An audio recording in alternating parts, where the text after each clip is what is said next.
This is February 27th, 2007. We are in Syracuse, New York, speaking with Jim Moore, a long tenured officer of CSEA. And Jim, thank you, and we welcome you to this interview. And Thanks, Steve. would like to actually begin by asking you to tell us, if you remember this, when you first heard of an organization called CSEA. If I remember it, if the memory goes back. Actually, the memory serves me pretty well because it stood out in my mind. It was 1965, and I started working for the state in October of that year. I think it was either the first day or the first week I was actually approached by a CSEA steward. His name was Al Dixon. He kind of like ran the building that I was working in. It was the Utica State Hospital, it was called at the time. And Al approached me with a membership card and some information about the union, asked me to look it over, not to make any quick decisions, but he would be back in the very near future to possibly sign me up if I was interested in being a member of CSEA. And I took the stuff home. I didn't really look at it at all. I kind of glanced. It was mostly insurance. At that time, and CSEA was basically thought of as an insurance company by many other unions or even by some of our members. I learned after the fact, and it was a very advantageous insurance program. I was 19 years old, 18, 19 years old. I didn't care about insurance. I did like the concept of being a union member. My father and my mother had both been active in unions. And I signed up and decided to sign up. And sure enough, Al was right back the next morning with his pocket full of pen holders and all that kind of stuff and membership cards, and asked me if I still had the card, which I had signed, and I gave him the card.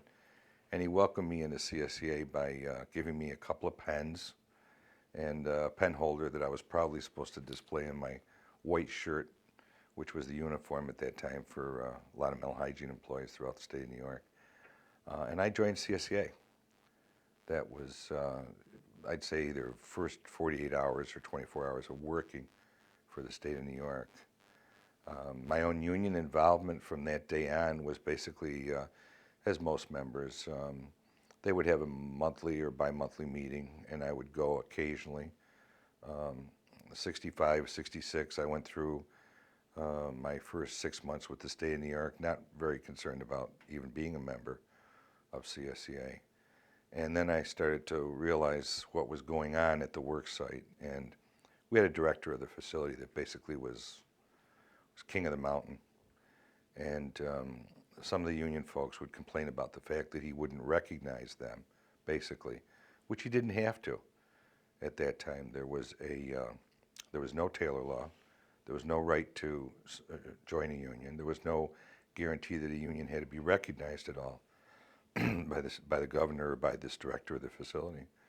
So we started, I remember, in late 65 or early 66, a letter writing campaign to the then governor of the state. It was Nelson Rockefeller, basically asking for some kind of legislation or action, executive order.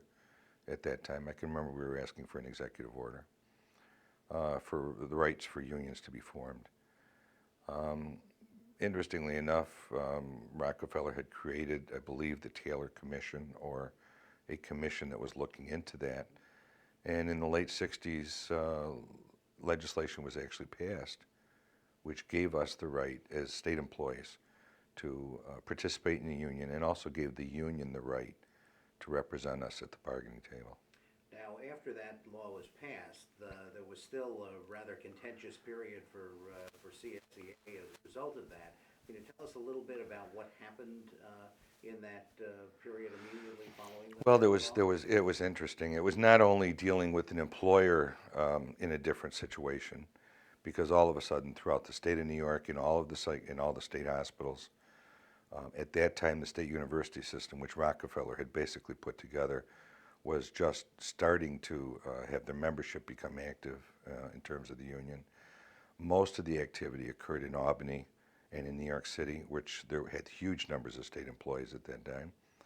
But in addition to dealing with the governor in terms of a union as an entity, we were also seeing many other unions from throughout the country show up at our actual doorsteps in the morning when we would go into work and when we would come out of work. There were other unions that were pitching for our attention. They were basically challenging CSEA's right to represent the employees? Yeah, and it was an open field, basically. It was an open field. Probably the most organized and the most dedicated union at that time was Local 50, which was basically headed by Jerry Worf's brother, Al Worf. It was part of AFSCME. Part of AFSCME, a big part of AFSCME, or he wanted it to become a big part of AFSCME.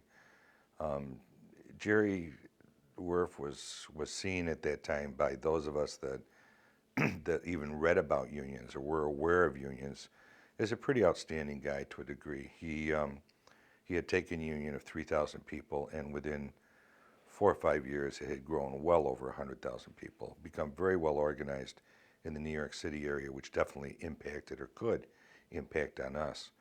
But the kind of local people that signed on to Council 50 were okay. You know, they were okay, but they weren't exceptional. And a group of us at the hospital, 4 or 5 of us who by that point were stewards. I had been appointed a steward, I think, in 1967. And we looked at the unions out there and we agreed that CSEA by far had more potential for us as state employees and certainly those of us that were mental hygiene. But there was already a presence in the There was talk at that time. There was McGowan, which later I learned was from the western part of the state. I didn't know where, actually. There was a law firm in Albany that had been attempting to lobby against the deinstitutionalization of psychiatric patients, which certainly we were concerned about because it meant our jobs. It hadn't really formalized in any kind of layoffs or cutbacks at all. Willowbrook was a long way down the road to occur in terms of the conditions of some of the state hospitals and some of the state schools, but we saw CSEA as the best alternative, and many of us took an active role in that election where we actually framed, I think at that time, 5 or 6 statewide bargaining units. I don't think the Thruway was a bargaining unit at that point, and the military and naval affairs wasn't, but our big 4 state unions were the administrative, the PS&T, the institutional, and the operational unit. Basically, there had been a ruling by the Public Employment Relations Board that had been set up by Rockefeller to establish different bargaining units among the state employees, and that there would be representation elections as to which union would represent them. So CSEA is then pitted against AFSCME Council 50 and perhaps some others. I think there was a couple of other small. There may have been what would years later grow into SEIU, to be very candid, but there was a presence there.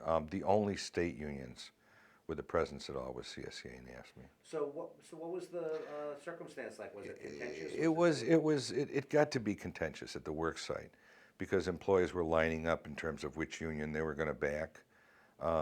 We were better organized, to be very truthful. We were better organized. And again, Jerry Worf himself, representing AFSCME, was someone to be dealt with and respected. Al Worf, I personally never felt a line up there at all. I just felt that he basically was from out of state. He was brought in, given a job to do, and said sign him up.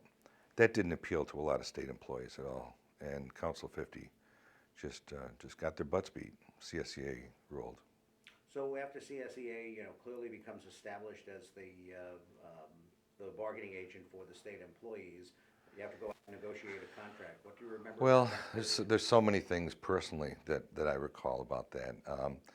I can remember my first, in the 70s, early 70s, I can remember my first convention I went to.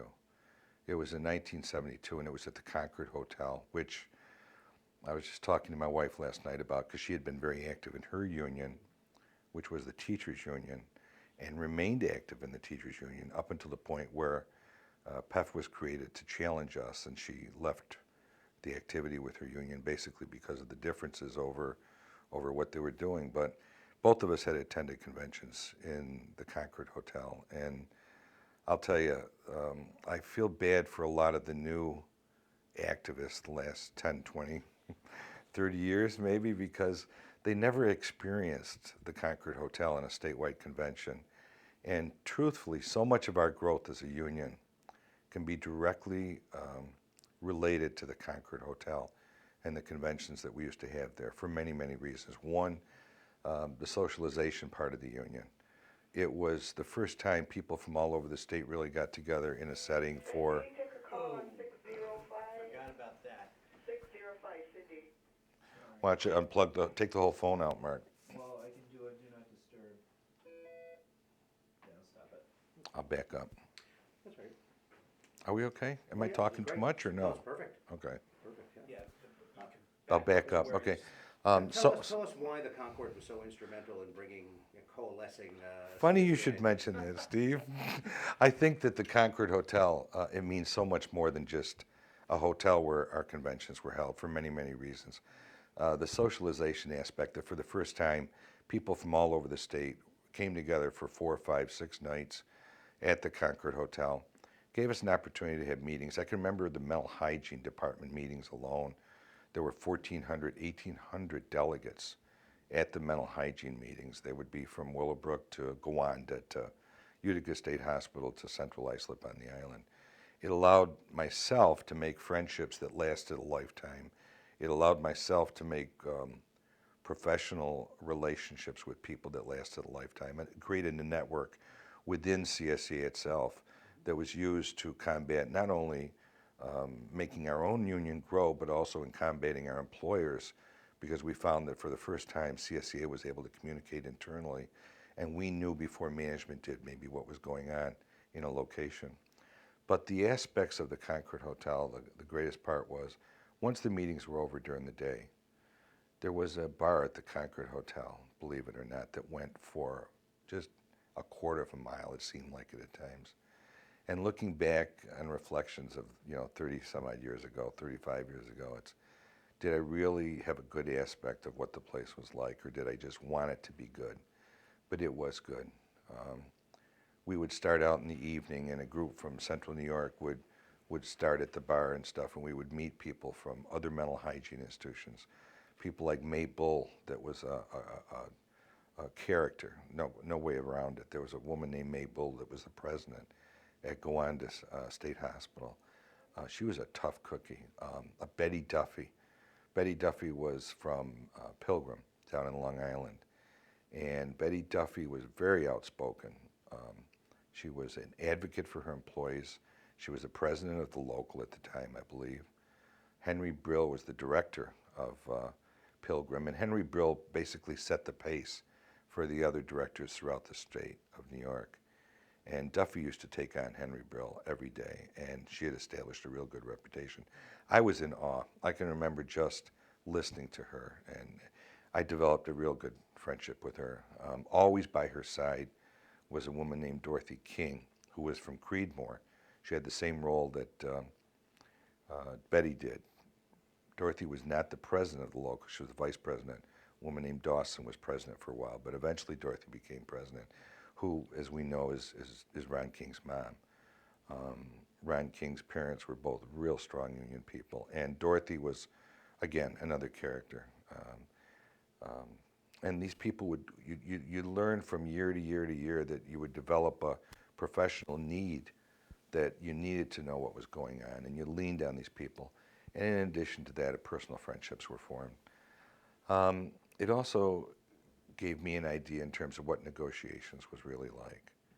I can remember hearing stories about it. We were trying to get our first contract with the state of New York, and it wasn't going well at all. I mean, there had no language in terms of seniority. There was no language in terms of shift differentials. There was nothing in terms of health insurance. Our retirement system was addressed in our early contracts because there was no statewide law giving us the right to have a pension. In fact, we used to have to go to the legislature every year and beg power, cajole, whatever you want to say, but we used to have to get permanent or extension of our pension. So at the Concord Hotel, we would start to see in the early 70s a guy named Victor Costa, who was a vice president of CSEA. And he was able to convince, I think it was Ted Wenzel at that point, who was president of CSEA, to get a committee going to restructure CSEA. That because of the Taylor Law, because we were growing at such a huge pace, there was a need to restructure the current union in CSEA. And A. Victor Costa put together a committee of people that really basically set the tone for the next livelihood of CSEA. They went from the old conference setup where we used to have conferences. There were no real elected officers. There was a president, I think, of each conference and maybe a secretary treasurer or something like that. But we created the regions as a result of restructuring, the 6 regions of CSEA. We created the 4 statewide officer positions. We refined the locals. We refined the process of creating locals and disbanding locals when it was necessary. We created departments in CSEA that dealt with negotiations, field service, public relations. We outlined the various departments. We created the committees, the statewide board committees that basically were accomplishing things like hiring people. Up until that point, rank and file members really had very little to say with who came to work for CSEA. But as a result of the board of directors becoming well-defined under restructuring their duties and their opportunities and the parameters of what they could deal with, they also created these board committees. I had sit there through the whole restructuring thinking, you know, it might be a good place to be is on the statewide board of directors, which again gets back to the Concord Hotel. I had gone as a delegate to the Concord. We had voted on a strike, on the potential to take a strike. That was somewhere down the road, but I can remember sitting there thinking, you know, like, I am never going to be in a position where I'm going to vote for something that I don't really know about or that I believe in or 3 that I can support. I decided then that I wanted part of the negotiations. I wanted to be on negotiations. And I also said I'd like to be a member of the board of directors. I think both came to be in 1972, personally. I let it be known throughout the state that I wanted to be considered for negotiations. A friend of mine, Bob Giles, which certainly has a history in CSEA, I hope we were able to capture that. I doubt if we were before Bob left, but a lot of us know Bob and what he was like. And boy, I'll tell you, there's 10 or 15 minutes of history we ought to talk about if we have a chance today, because those were exciting times and they were adventuresome times and they were somewhat dangerous times in terms of CSEA as a union, our growth within the labor movement and competing within the labor movement, even though we weren't members of the House of Labor. But in early 70s, I accomplished 2 goals. One, I was elected to the board of directors of CSEA. And also, I was appointed to my first negotiating team. I joined the 11 other members on negotiations as someone who had never negotiated a contract before. I didn't know my role, didn't know my responsibility. All I knew was that I would now be a part of a process that eventually comes back to all the people in CSEA, the membership. And I remember sitting as one of those 12 members, and I could see the politics of the negotiating committee. There was a chairman, his name was Ron Smith, who was president of our local at Willowbrook, very aggressive, very feisty local. His members were certainly more aggressive than mine were. But there was also some people like Genevieve Clark on the negotiating team. She was from Roswell Park, and her members were a lot less aggressive than even mine were. So there was a mixture. It was a mixture of men and women, upstaters, downstaters, blacks and whites that sat there negotiating a contract against the state of New York.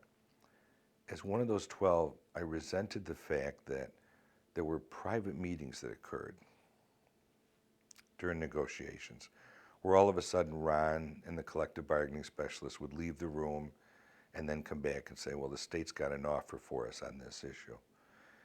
I didn't have the sophistication at that point to know that that was part of negotiations, that in fact this is what we should have been doing and we were accomplishing for our members.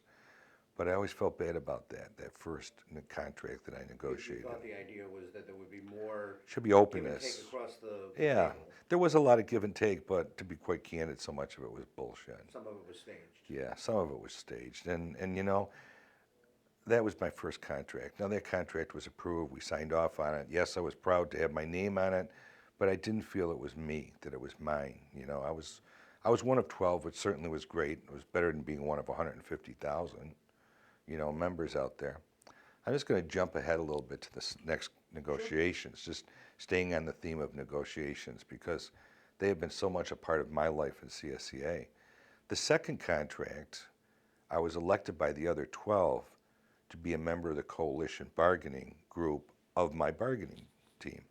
And what that meant is that there were 3 or 4 of us elected by the others to work on health insurance, pensions, seniority, some of the big ticket items that involve money. And it became obvious to me in those meetings that we were doing nothing more in those meetings than the same that occurred when all 12 were present. We were just refining it, saving a little bit of time, hopefully moving the state, hopefully moving us, if we could convince our other members that it was the way to go. So that the second negotiations I was served on, which was 3 years later, at that time those contracts were both 3 years, certainly I felt a little bit better about, but I still kind of, wondered, does it get any better than this? And I put in for one more negotiations. I was appointed by, at that time, Bill McGowan, who was president of CSEA, to serve on a contract. We knew it was going to be a tough year, and I was elected by the other 11 as the chairman of the negotiating team, okay? And I knew very quickly that my role was totally different than it had been before. There were times when I, as the chief negotiator, along with the negotiator staff member that was charged with the responsibility of keeping negotiations together, keeping them going, we would have to meet with the representatives of the state. Osterman headed up OER. A lot of meetings were held with Osterman. A woman named Hilda Ford from Maryland was brought in to chair the institutional negotiating team. I had a great deal of respect for her during that contract. She was a very fiery woman that I always thought was on the wrong side. She would have made an excellent union person. And probably because of that, there were a lot of seniority issues that were gained in that contract that perhaps she also convinced her employer, OER, that it's something that the union should have. But my role from being one of 12, well, first off, the role of being a rank and file member, figuring out I'm never going to not know again, and then one of 12, and then one of 4, and then finally the chairman of the team, prepared me for a tremendous appreciation for the value of negotiations, whether it's for a major statewide bargaining unit or 15 people in Tupper Lake that work in a waste management or a sewer district. It's what the members really look to their union to accomplish.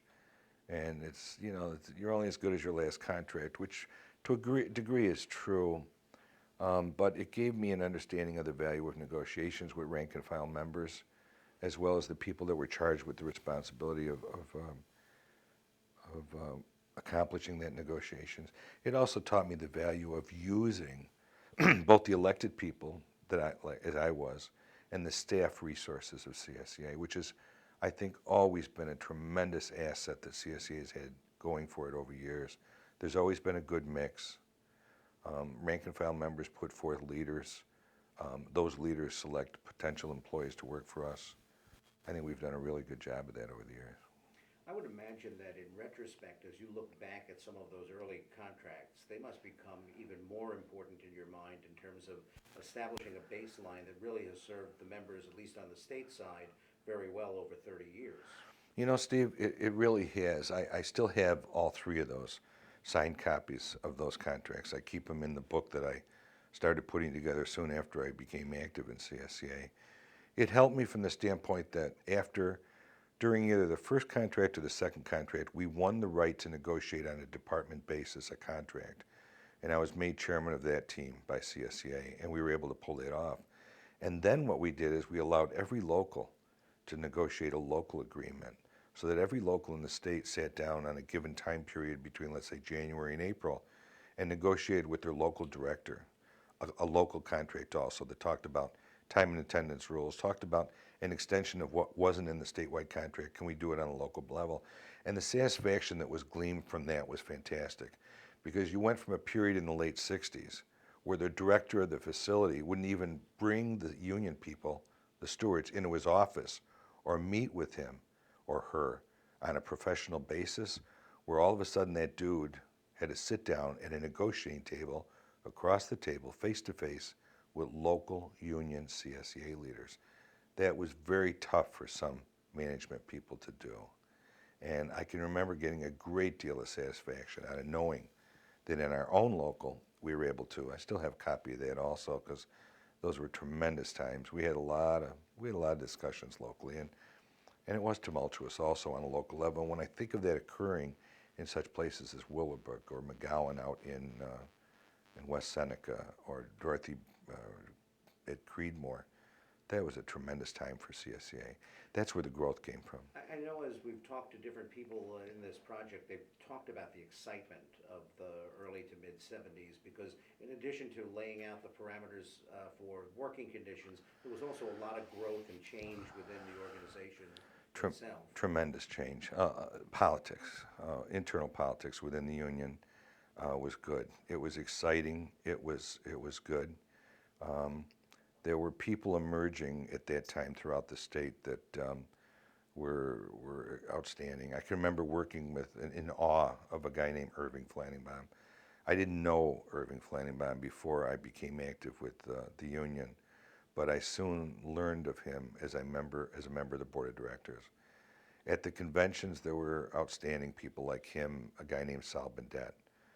Sal was a character in its truest form. And you know, another thing I want to address somehow is that, because so many times we forget, Sal Bendet had a wife that was not a CSEA member. But in those days, your delegate badge allowed you into the room, but no one really checked. They weren't parliamentarians. The chief parliamentarian of the union was a woman named Celeste Rosencrantz, which was one of the nicest women you'd ever want to meet. She wouldn't deny someone access into a meeting room if her life depended on it. She just, more the merrier, you know. She had a very long tenure in CSEA. Very long tenure. She had some very important friends in CSEA. Celeste would let Sal's wife in to the meeting. Sal's wife carried Sal's briefcase for him, went to all the meetings, sat next to him in the audience. And basically, Sal Bendet was a feisty guy that came from New York City. At that time, we represented all of the professional technical people, as well as the institutional, operational, and administrative people. New York City as a region was huge. It probably was only surpassed by Albany, where so many of the other PS&T and administrative people were located. But Sal was a character. Sal and Irving were very much involved in the politics of restructuring of CSEA. They were conference presidents at the time, and they obviously saw to it that if you create a region president, that's where they were headed, and both did, along with a guy named Jim Lennon, who came out of Region 3. I think he worked for Bridge and Tunnel Authority in Region 3. Jimmy, Sal, and Sal were tremendous to watch in action. A couple of my peers at that time that were just going was McGowan in the western part of the state. He succeeded President Wenzel as the president of the union, but he had tailored Region 6 very much the way Sal did in New York, ironically. Joe McDermott in Region 4, myself in Region 5. At the first part of that, none of us were officers, and then all of a sudden, within a 3 or 4 year period, Joe, myself, Latimer, who had emerged under McGowan, Jimmy Gripper in New York City, who was a character that eventually took over after Sal Bendet, and in Long Island, Danny was on the scene. I don't recall that, but soon afterwards he was anyway. Irving was there for a good many years when I was there. So there were all these people that were building in their own locals, building in their own regions, which was helping CSEA to structure itself statewide so that we were able to meet on a day-to-day basis more the needs of the members. And it was exciting. It was an exciting time. Things changed so quickly. Board meetings they would go on for hours, and debates and debates and debates. And we used to meet in the old building that CSEA was housed in at that point. And on Elk Street. Stop. Second. Too loud? You want to take a quick smoke break? I'd love a quick smoke break. All right. How do we do it without screwing the whole thing Gonna up? unplug you here. Is it okay? Yeah, doing great. You sure? Doing great. Not Yeah. too deep?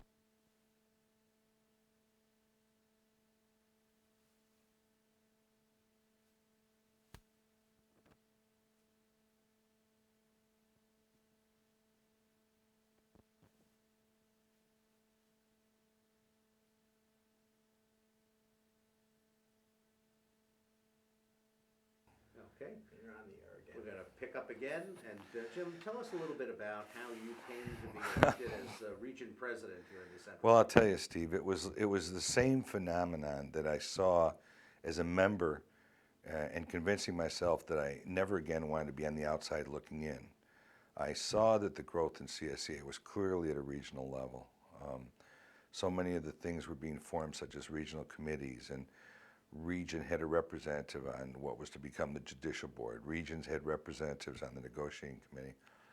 It was a full-time union position. The incumbent was a guy named Dick Clary, who was from the Department of Transportation, and well thought of. I mean, I had a good relationship with him. I had, as a result of negotiations, I identified about 2,800 people statewide that were CSEA members in mental hygiene that did not have their high school equivalency program.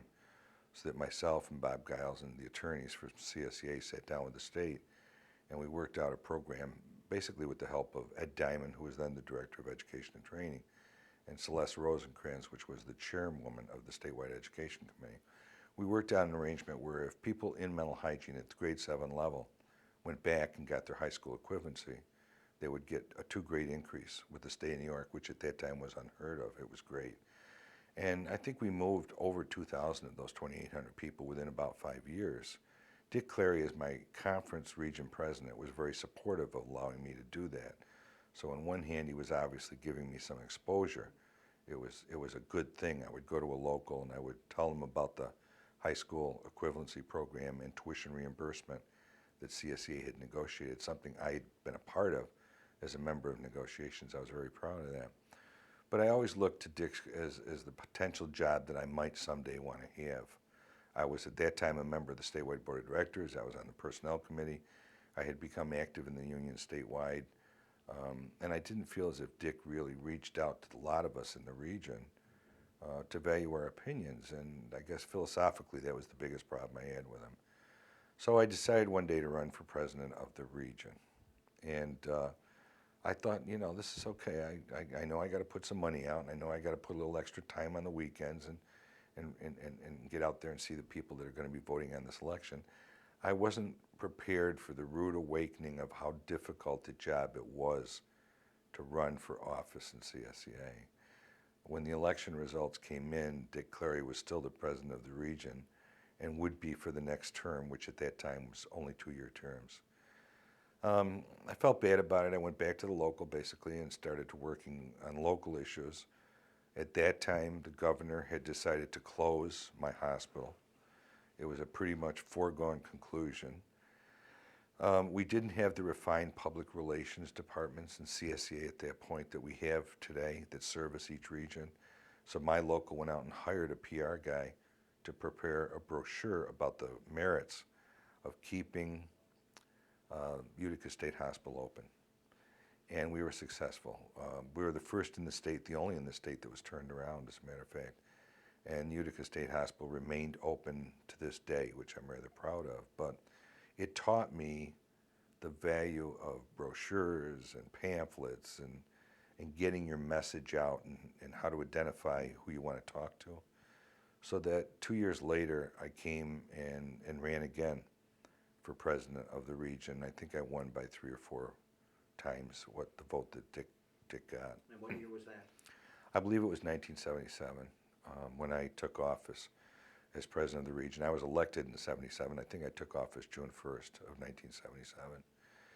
And I can remember walking into the office that day. Just to give you a little background, Frank Martello was the region director. I had learned where my audience was, where the members were, that I had to convince to take the time to vote for me. So I knew that we had a big area in the region. I certainly didn't know all the internal problems with each of those areas, which turned out to be the 20 counties in upstate New York. We've always talked about the pride that we go from Canada in the north to Pennsylvania in the south. Everything in the middle, when CSEA was creating regions, they decided to stick into this huge monster called Region 5, Central Region 5. There were about 29,000 members in the region. There were 3 offices at that point. There was one in the North Country, one in Binghamton, and 4 offices. There was also one in Utica. and then this office in Syracuse that we had. I met the region office manager for the first time, walked in. Her name was Katie Smith. She was a new employee that had worked for Dick Clary. She was a good friend of Dick Clary's. So I certainly realized that I was walking into a sensitive situation there. And if I was to be successful, I had to convince her also that, you know, I was a decent guy and that I had some good ideas for the union. That didn't take long to develop a relationship. I had already had a good relationship with the region director, Frank Martello, and I knew many of the staff on a first name basis. But I can remember walking into that office. It was in downtown Syracuse. It was a horrible office. There were, at night when we went home, a lot of times we'd throw a sheet over the desk, literally, because what turned out to be later asbestos was falling from the ceiling every time you would close the door and close the office down every night. It was cold in the winter. It was hotter than a son of a gun in the summertime. It was small. It didn't really serve the needs of the union. But physically, that's what I inherited as president of the region. What I didn't inherit was more obvious to me, and that was I had been in my local a real advocate for creation of committees and allowing people to take part in the decision-making process of the union. As an individual, I had truly always found that very advantageous. And I started to think about the creation of how I could do that on a regional level. And I set about to creating various committees, not only what was mandated in our Constitution and stuff like that, but committees that were innovative and tried to address certain needs in the union. I inherited region officers. I had not run with them on a slate. Pat Crandall was the executive vice president of the region. I was friendly with Crandall, but we had not really been professional allies at all. And Pat Crandall turned out to be one of the greatest assets I ever achieved as a region officer. Pat was an outstanding executive vice president. She was from State University system, which was good for me because it gave me a knowledge of State University. There was also a real classy woman, Helen Hanlon, who came out of Dick Clary's own local, and she was a region secretary that I won with that year, and did not know Helen that well before the election. Tremendous asset, tremendous asset. There was a woman named Dorothy Moses, which was from Willard Psychiatric Center, and Dorothy had been around for years and years, was a very good friend of Ted Wenzel's, and had a lot of friends in CSEA that also helped me out as new region president. Sure. So, I mean, it was like, it was a bumpy road. It was 2 years of wondering what I was going to do and then coming back and winning and all of a sudden waking up and realizing, good luck, bud, you've got what you want. Figure out how to do it.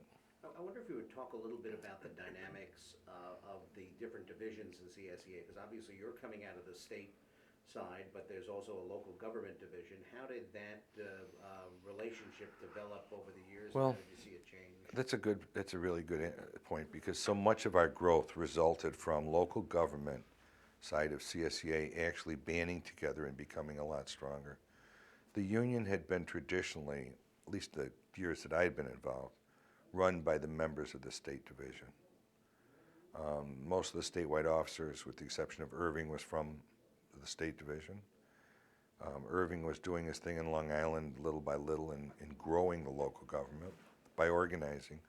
But on a statewide level, when we would get together at a convention or at the board of directors meetings or any organized meeting of CSEA, the state division tended to overshadow local government. That soon changed. I would like to think maybe myself and a couple of my peers had a part of that. The local government executive committee had been run basically by a fellow out of Albany that had it for years. He was basically a tool for a real character in CSEA. His name was Joe Dolan.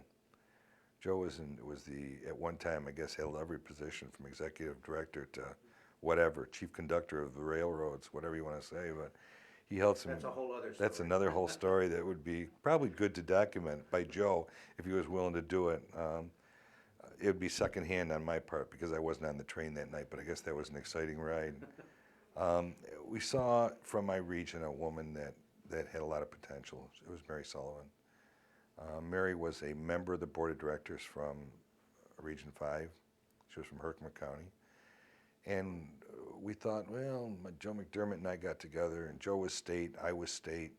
We thought, let's see what we can do here about maybe overthrowing this guy that had held the position as chairman of the local government division for many, many years.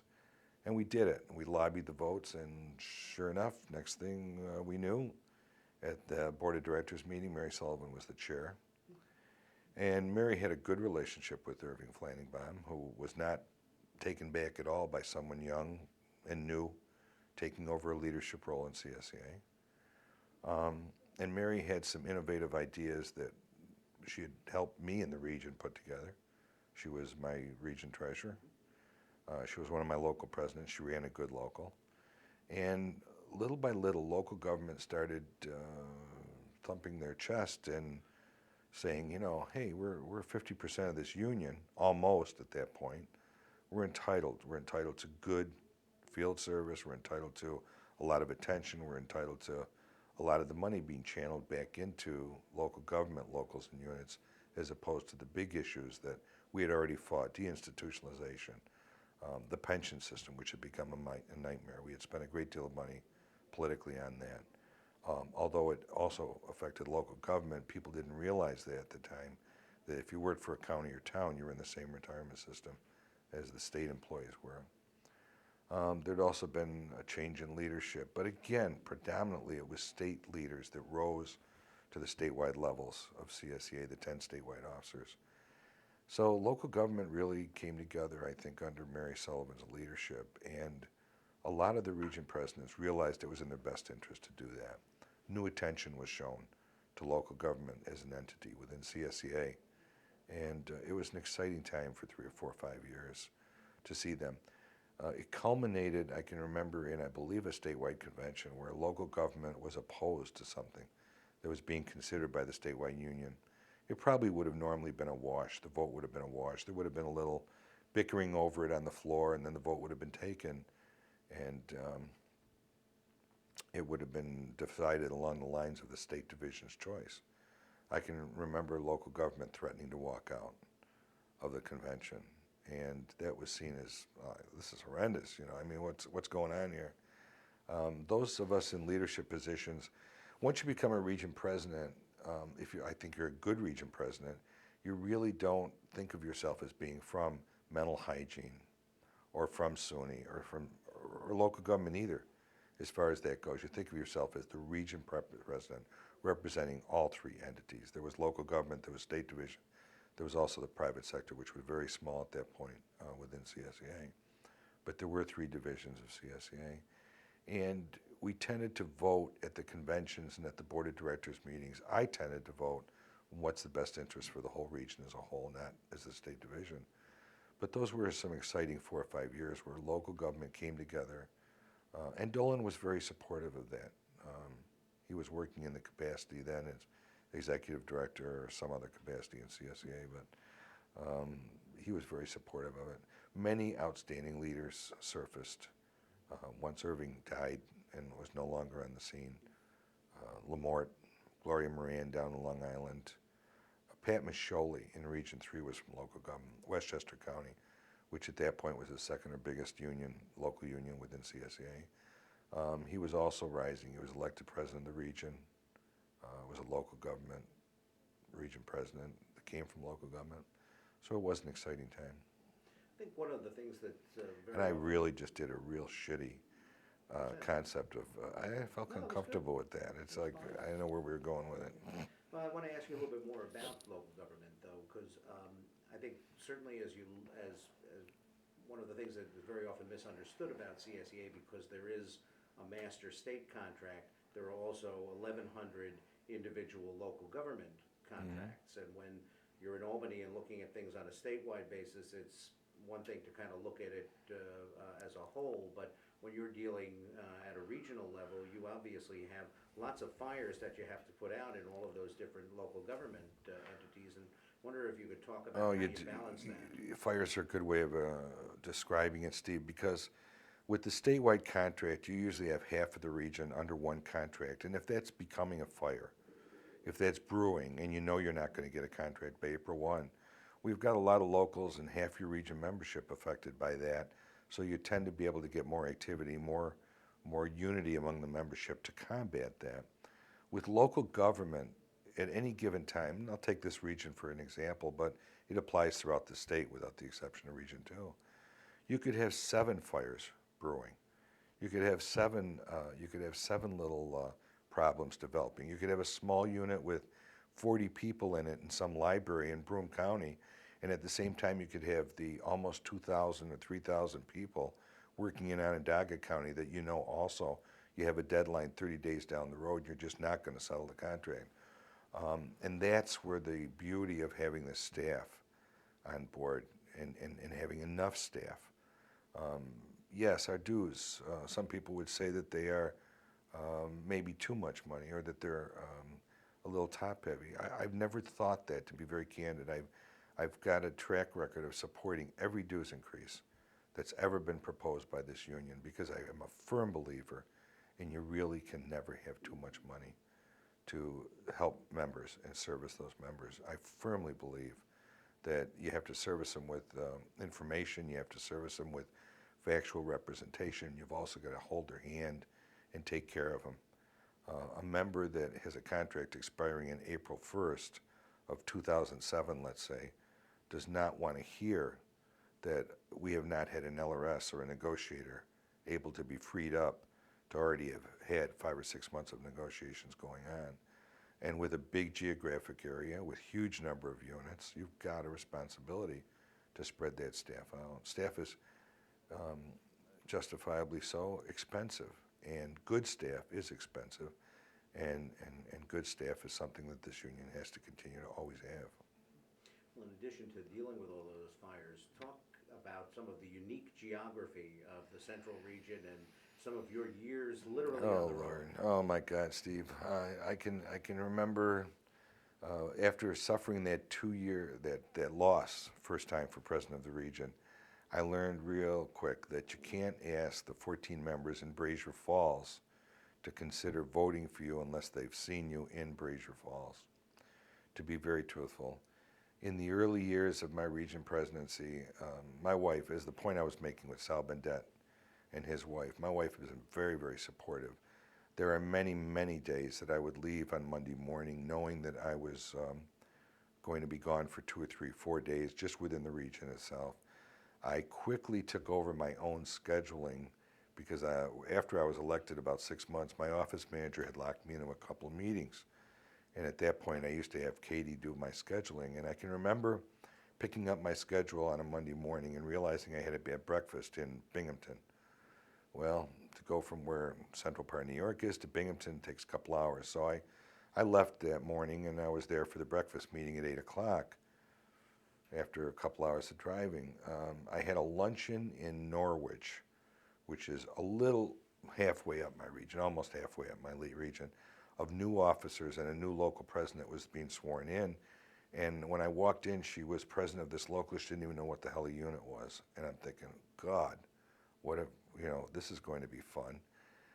That night I had to finish up in a meeting where they were having a retirement dinner for someone in Potsdam.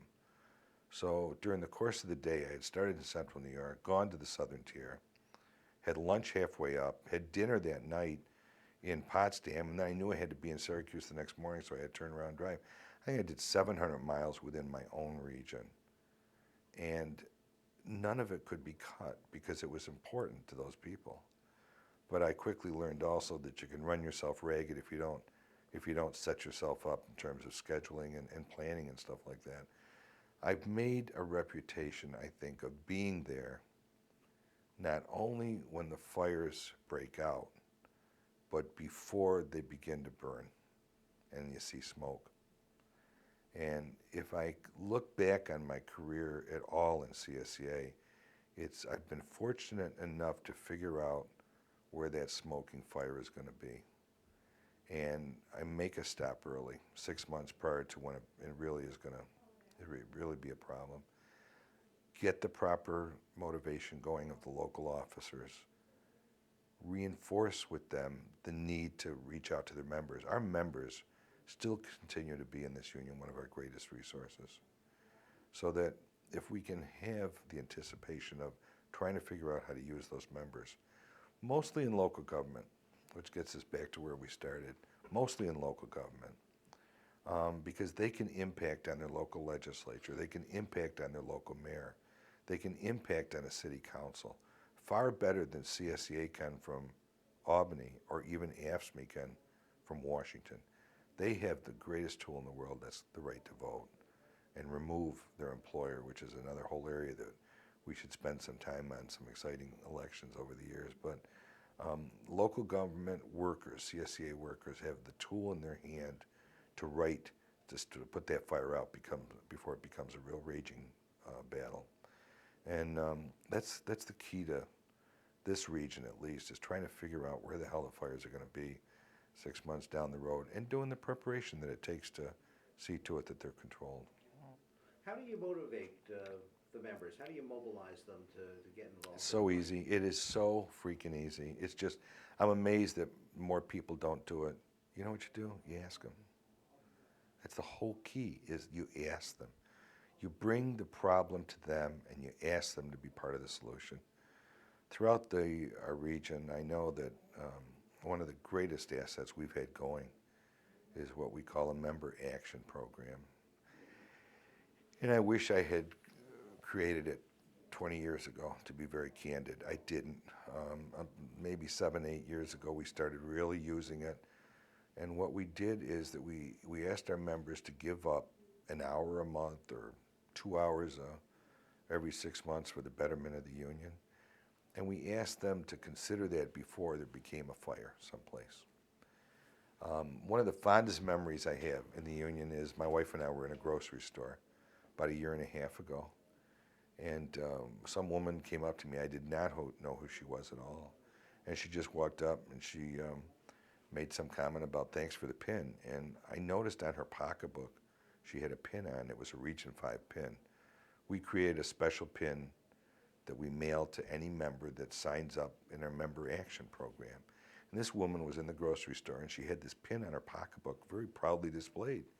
And I looked down at it and I said, "Oh, wow, you got the Region 5 pin." She says, "Yeah, you sent it to me." She says, "I know you don't know who I am," but she says, "I'm one of your people that are a member of your member action program." And that reinforced to me the whole issue of, again, you just got to ask them. You got to reach out and ask them to become part of their union more than just being a member. A lot of them will do that. Hundreds of them have done that. We have a database of people so that if we have an issue in Oswego County right now, which we do, we will reach out to Cayuga, Onondaga, Madison, we'll surround them and ask people to drive the 20 miles to attend a picket that might be at 5 o'clock in the evening, even though they don't work for the city of Oswego or the county of Oswego. And they'll do it. They will get in their cars. So many times we've been to, I can remember in Auburn, Cayuga County last year was a horrible situation. It went on and on and on. Many, many meetings, many, many demonstrations. Some terrible, to the point where lifelong friendships that I've had with some union or city officials, basically were ended tragically because they were being real assholes. And, I told them that. And I told them that personally, and I told them that on camera. But we would count on these demonstrators. Every time we had a picket, people would show up from the surrounding counties.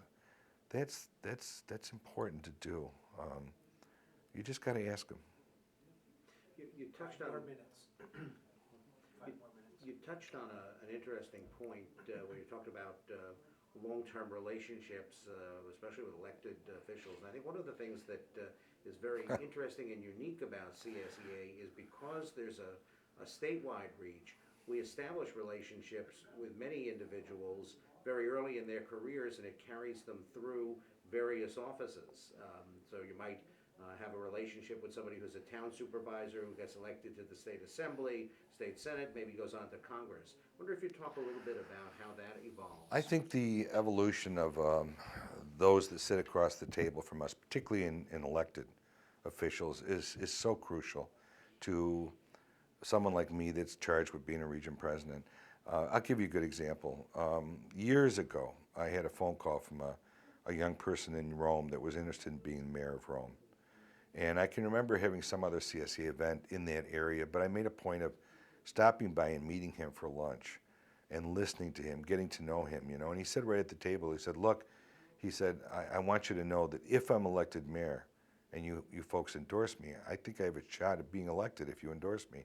I will give you whatever, you know, you need. And I remember saying to him, look, you can't do that. You don't have the job now. You're governed by how much money is in the city of Rome and how much we can have as opposed to the other entities that you have to divvy that up with. I said to the guy, look, I asked three things. One, first and foremost, you always treat my members with respect that they're entitled to as employees. Treat them with respect. Treat them as if you would a family member and thank them for when they do a good job. Two, let them know you appreciate them. Three, negotiate the very best contract that you possibly can afford. And four, see to it that it's done on time. I'm not going to sit here and cut a deal with you for 2% or 3% or 4% increase in pay over a 3-year period if I don't know today and you don't know today you can afford it. Treat them with respect, give them the most you can, and three, do it on a timely basis. That guy went on to become the mayor of Rome, and he never forgot that relationship that we had. We've always had a good relationship with Joe Griffo. He then went on to become county executive and govern Oneida County, which we have 10,000 of our people living in Oneida County. He's now the state senator from that area representing the entire big portion of our region. There is a classic example that the friendships and relationships you make on a personal level and across the table at a negotiating team level, 10 years later can come back to pay off in large measure for our union. And it works both ways. We have to be good on our word also. You meet someone and 10 years down the road, you're dealing with them on a special level.